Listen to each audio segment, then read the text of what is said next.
Hey guys, how you doing today?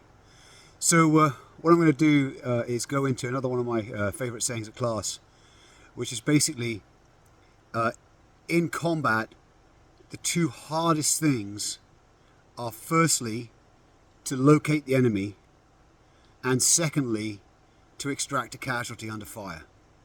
So in combat, the two hardest things are firstly to locate the enemy, and secondly to extract a casualty under fire. And both of those things are hard, and if you put them together at the same time, they're even harder. So what do I mean by this? So unlike what many people are sort of used to, where the targets on a range that you go to shoot at are kind of obvious, they're at the 25-yard point or whatever, steel plates or whatever the deal is, and you're supposed to be able to see those targets.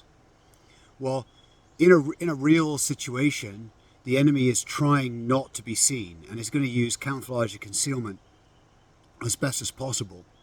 And we can get into that a little bit more in another talk where I talk about the RTR drill. But basically, enemy is trying not to be seen. They're going to be using camouflage and concealment. They're going to be engaging you from cover. If you come under contact, then you have to work hard to locate that enemy, who's obviously not, hopefully going to, is not really going to be in a place where you can see him easily. If he is, then he's doing it wrong. And you can use methods such as observation, fire, and movement to actually locate those enemies. And again, I'll go into that in another chat. The other aspect to it is extracting a casualty under fire.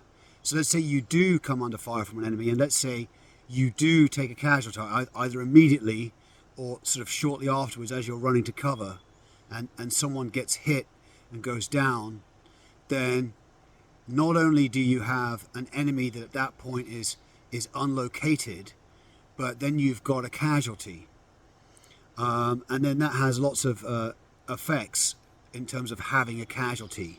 So if we look at the sort of the TC3 combat lifesaver protocols, you shouldn't actually be dealing with that casualty at that time. The only thing you should be doing is a hasty tourniquet if you can get to the casualty. What you're actually doing is you are supposed to be suppressing the enemy, but of course you can only suppress the enemy if you know where he is.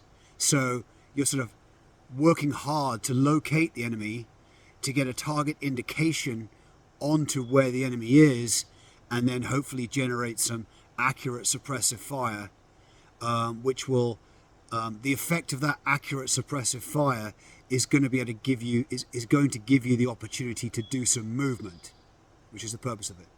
All right. Okay, so you've taken a casualty. Now, depending on the size of your element, that could be, a really serious situation. Not only because you've taken a casualty, and you're going to have to deal with all the knock-on effects of that, but even getting a casualty out. So let's just look at a situation where you are a small patrol. You're a reconnaissance patrol, and you're a 4-man patrol, let's say, and you come under unexpected contact. Now, when you come under unexpected contact, because clearly you're not going to go out there expecting contact because you're a super secret reconnaissance patrol, but you've walked into something, the enemy's firing at you, you're trying to locate the enemy, and you're trying to basically do a break contact drill, because that is what you would do under those circumstances. Again, I can cover that in another video. But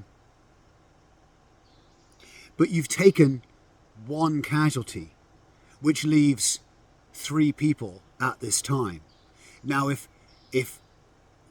depending on the severity of that casualty, whether they're litter or mobile, you might have to have minimum one person move that casualty, which is going to be hard, especially at the point of contact. You might having to be like prone, dragging the casualty out, etc.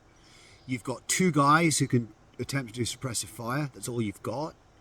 And hopefully nobody else becomes a casualty. And the knock-on effects of this are, say you do get a little bit away, from that initial contact. Then you can change your sort of carry movement methods. You can sort of pick them up, that kind of deal, because you're not so much worried about direct fire impacting around you. But you're going to be limited as to how far you can move that casualty. And that leads into other aspects of this, like you're a 4-man patrol, you're on a reconnaissance patrol. What backup do you have? Do you have a radio? Do you have a quick reaction force that's going to come out to you to get you out of that situation? Or do you not, depending on the circumstances, your distances, all that kind of thing? And depending on how aggressive the enemy is, you might have no other alternative. You might even have to adopt a strong point where you find a good defensible position and defend it, which is only going to really work if you have a quick reaction force coming out to your location. All these things need to be thought about. And so you can do that.